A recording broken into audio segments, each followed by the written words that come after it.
चिमूर तालुका प्राचीन व ऐतिहासिक वास्तूंचा खजिना आहे। श्रीहरी बालाजी मंदिर, रामदेगी, मुक्ताबाई मंदिर, नेरी व महादवाडी येथील प्राचीन मंदिरं आणि ब्रिटिशकालीन पिलर यांसारख्या वास्तू इतिहासाची साक्ष देत उभ्या आहेत।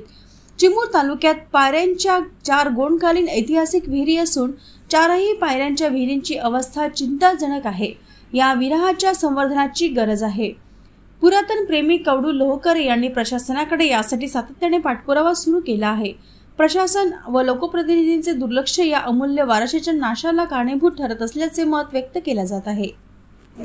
चिमूर तालुक्यामध्ये प्राचीन पायऱ्याच्या विहिरी आहेत, त्या गोंडकालीन आहेत आणि या गोंडकालीन पायऱ्याच्या विहिरीचं संवर्धन होणं गरजेचं आहे। चिमूर तालुक्यामध्ये गडपिपरी, तिरखुरा, त्याचबरोबर मासर रोड आणि पिंपळनेरी या ठिकाणी 4 प्राचीन पायरीच्या विहिरी आहेत। यालाच 12 असे म्हणतात, परंतु या पायऱ्याच्या विहिरी हा पूर्णतः नष्ट होण्याच्या मार्गावर आहे। त्याच्यामुळे हा जो इतिहास आहे, हा इतिहास मात्र मोठ्या प्रमाणात नष्ट होण्याच्या मार्गावर असल्यामुळे या ठिकाणी जे इतिहासकार असेल किंवा विद्यार्थी असेल यांना समोरील अभ्यास करण्यासाठी मोठ्या प्रमाणात अडचण येणार आहे। तरी आमची पुरातन प्रेमींची अशी मागणी आहे की या ठिकाणी ज्या 4ही बारव आहेत, ह्या बारवाचं सौंदर्यीकरण होऊन त्याचप्रमाणे याची डागडुजी होऊन दुरुस्ती होऊन या ठिकाणी अभ्यासासाठी एक महत्त्वाचं